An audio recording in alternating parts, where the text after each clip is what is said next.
Bismillahirrahmanirrahim. Assalamualaikum warahmatullahi wabarakatuh.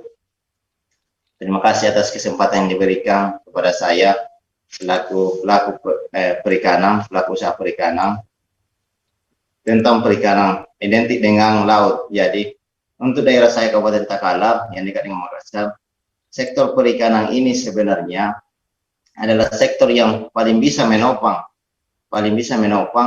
untuk memasukkan PAD baik untuk Kabupaten Takalar maupun devisa untuk negara kita. Karena kenapa? Dari Sabang sampai Merauke, laut kita itu laut terluas sebenarnya, sehingga menjadi magnet tersendiri bagi negara lain untuk mencuri ikan. Untuk Kabupaten Takalar sendiri, saya punya isu dan permasalahan umum dalam mewujudkan kegiatan perikanan berkelanjutan di Indonesia. Itu ada 3, pengelolaan perikanan yang baik, serta penegakan hukum dan pelaku usaha perikanan itu sendiri. Untuk sektor pengelolaan perikanan, saya garis bawahi dari sektor pengelolaan perikanan ini, pentingnya pemerintah hadir dalam mengelola atau memberikan pendampingan kepada nelayan. Kenapa? Selama ini nelayan kita sebenarnya terlalu dimarginalkan. Saya sebagai pelaku usaha, ada banyak keluhan nelayan sebenarnya yang masuk ke saya sebagai anggota DPR. Permasalahan yang pertama yang mereka dapati yaitu kurangnya akses permodalan, sehingga mereka lebih meminjam ke rentenir. Ini yang membuat nelayan kita sebenarnya tidak sejahtera dari sini. Jadi bagaimana pemerintah memberikan kebijakan untuk memutus mata rantai ini. Bayangkan saja jika dia meminjam di rentenir, ikannya hasil tangkapannya itu harga pasaran misalnya 20.000 per kilo. Itu di harga rentenir itu cuma 10.000, jadi ada selisih 10.000. Bayangkan itu, setiap kali mereka melaut bawa 100 kilo hanya dihargai 10.000, sementara jika dia jual di pasaran umum itu 20.000 per kilo. Jadi saya berharap dari diskusi kita kali ini melahirkan kebijakan ke pemerintah pusat untuk memutus mata rantai ini, yaitu mempermudah akses pembiayaan melalui dana KUR. Jadi selama ini nelayan kita terus itu saja, selalu bergantung karena tidak adanya akses. Kedua, penegakan hukum di laut. Penegakan hukum ini yang perlu kita cermati, banyak sebenarnya nelayan kita, misalnya orang Takalar menangkap ikan di Selayar, itu sebenarnya dari segi NKRI itu kan wilayah kita, tapi karena adanya masing-masing perda peraturan daerah yang melarang daerah lain menangkap ikan, itu kan menjadi problem sendiri. Jadi ini juga harus menjadi catatan. Masa kita menangkap ikan di satu NKRI ada sedikit gejolak di laut, dan ini harus kita pertegas dengan penegakan hukum. Sementara untuk pelaku usaha perikanan kita sebenarnya masih yang itu terus belum terkonek dengan baik, belum terorganisir. Mereka masih mengandalkan usaha rumah tangga, dan ini harus kita genjot dengan baik.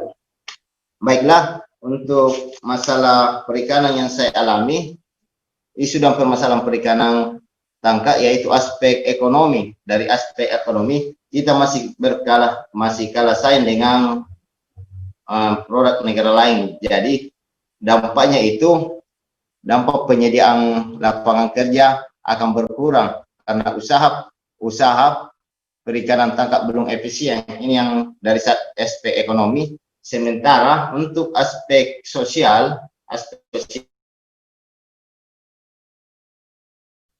ini juga harus menjadi kendala karena kebanyakan nelayan masih berpendidikan rendah, misalnya SMP bahkan SD. Jadi dari aspek sosial ini, bagaimana peran pemerintah bisa membantu nelayan kita memberikan beasiswa kepada anak-anak mereka, yaitu beasiswa pendidikan gratis dan kesehatan gratis. Karena dari segi ini, dengan terikatnya nelayan kita, terikatnya dengan rentenir tadi, mereka tidak bisa membiayai pendidikan anak-anaknya, sehingga otomatis otomatis nelayan tersebut, anak tersebut tidak bisa melanjutkan sekolah, maka dia akan melanjutkan profesi ayahnya sebagai nelayan. Jadi untuk memutus mata rantai, kita tidak usah sebenarnya nelayan ini. Dalam arti bahasanya, kita harus mengawal anak-anak mereka supaya bisa lanjut ke pendidikan. Jangan sampai nelayan ini kita dimarginalkan terus menjadi daya saing rendahnya, nilai tawarnya rendah di masyarakat. Jadi saya selama menjadi anggota DPR, saya memang memperjuangkan terutama dari segi permodalan, karena nelayan kita kebanyakan masih terjajah di negeri sendiri. Kenapa saya katakan terjajah di negeri sendiri? Misalnya mereka meminjam dari rentenir, dari pengusaha. Yang kaya ini pengusahanya, nelayannya pendapatannya itu terus, keluarganya juga tidak terjamin pendidikannya dari segi kesehatan. Jadi saya berharap dari forum ini saya sampaikan ke pusat bahwa pentingnya pendidikan gratis dan kesehatan gratis bagi keluarga nelayan. Itu yang pertama. Yang kedua, masalah aspek lingkungan. Aspek lingkungan ini sebenarnya harus ada pendampingan dari pemerintah tentang tata cara penangkapan ikan, karena kebanyakan nelayan kita itu masih menggunakan bius atau alat bom. Itu kan merusak ekosistem, jadi ekosistem laut. Jadi saya berharap dengan adanya aspek lingkungan ini, KKP turun memberikan edukasi kepada masyarakat bahwa kita tidak boleh melakukan hal seperti ini. Kita edukasi nelayan kita berikan cara penangkap ikan benar, sehingga ekosistem laut itu bisa terjaga. Itu dari aspek lingkungan. Untuk aspek sosialnya sudah, aspek ekonominya sudah, maka yang perlu kita canangkan untuk nelayan kita sebenarnya pendampingan dari penyuluh. Kenapa penyuluh ini penting kita gerakkan? Karena dari sisi perikanan kita banyak sekali nelayan-nelayan kita belum tahu bagaimana caranya untuk membudidaya yang benar. Jadi pentingnya ada penyuluhan. Itu yang kedua. Terkait masalah kelangkaan BBM atau bahan bakar, ini juga menjadi kendala kami di lapangan dan perizinan. Pertama, masalah bahan bakar. Ini di daerah, misalnya orang Galesong, jika ingin membeli BBM, dia harus mendapat rekomendasi dari dinas perikanan, sehingga dari rekomendasi itu dia bawa ke Pertamina untuk dapat bahan bakar. Di Pertamina ada aturan, dia harus ada surat pemberitahuan dari kepolisian. Jadi kami minta untuk ini rute ini harus kita potong, karena banyak nelayan hanya mengurus BBM saja itu butuh berhari-hari, bahkan 3 hari 4 hari. Sementara cuaca melaut itu tergantung, apalagi musim seperti ini. Jadi untuk masukan dari saya, pribadi saya, selama saya menggeluti bisnis perikanan, ada beberapa poin penting yang perlu saya berikan solusi. Pertama, untuk kesejahteraan nelayan, masalah ketersediaan bahan bakar.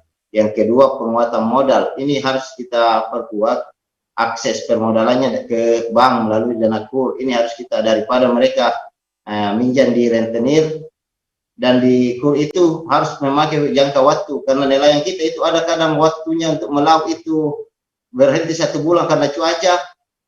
Jadi ini mungkin bagi saya, pemikiran dari saya, harus ada aspek perlindungan sosialnya dari pemerintah, apalagi saat melaut itu mereka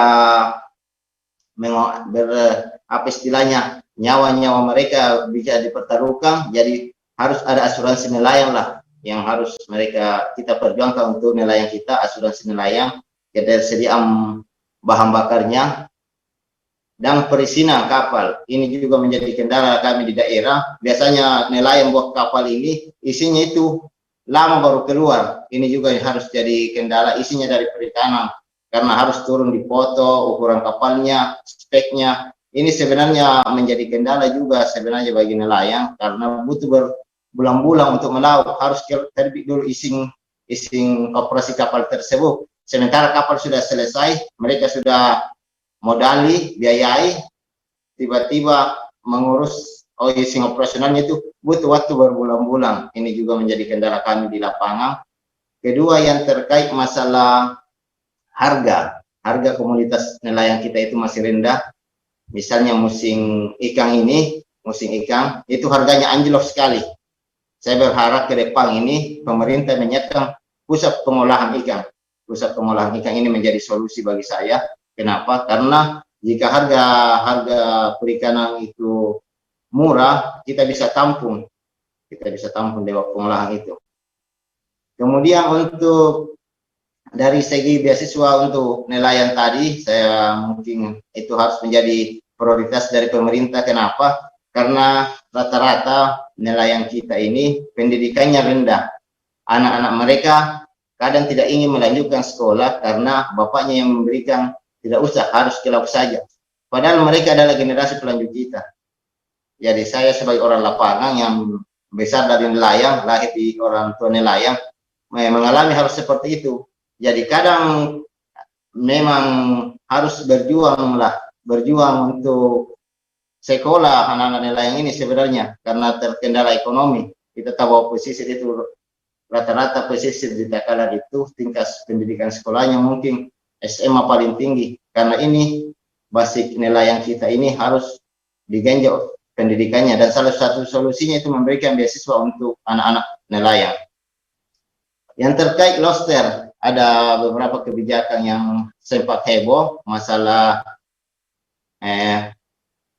Permen nomor 12 tahun 2020, yaitu membebaskan ekspor lobster. Sebenarnya dari segi kacamata saya sebagai pembudidaya, sah-sah saja kita mengekspor lobster, bibit lobster keluar. Cuma kendalanya kalau kita biarkan terus, negara yang dulunya kita pengekspor akan menjadi pengimpor. Yakin saja. Karena kenapa? Karena teknologi kita, pengolahan teknologi perikanan kita itu belum maksimal. Masa kita kalah oleh Myanmar, Vietnam, dan Thailand dari segi pengembangan benur lobster. Sementara kita yang daerah perikanannya luar biasa, dari Sabang sampai Merauke lautnya, kita tidak bisa optimalkan teknologi. Saya berharap kepada pemerintah, dalam hal ini Kementerian Perikanan dan Kelautan, untuk meninjau kembali sistem Permen nomor 12 tahun 2020 yang mewajibkan untuk membuka keran ekspor bagi bibit lobster. Karena kenapa? Dengan kita mengirim bibit lobster, memang lobster sebenarnya dari benurnya itu, ya apabila itu cuma tingkat hidupnya sampai 1 minggu. Kalau kita di nelayan itu 1 minggu bisa dikelola, karena teknologi kita belum memadai, jadi wajib kita ekspor. Tapi dampaknya sebenarnya ke depan kita akan tergantung ke negara lain. Itu masukan saya terkait benur lobster. Sementara untuk pembudidaya, aturan Kementerian Perikanan yang harga lobster budidaya itu beda dengan harga lobster tangkapan di alam. Jadi saya berharap kepada Kementerian KKP agar persaingan daya saing bibit lobster atau hasil lobster ini bisa kita samakan dengan yang ada di alam harganya. Jadi saya berharap usaha budidaya ikan atau lobster akan mengalami peningkatan dengan program tersebut. Sekian dari saya. Assalamualaikum warahmatullahi wabarakatuh.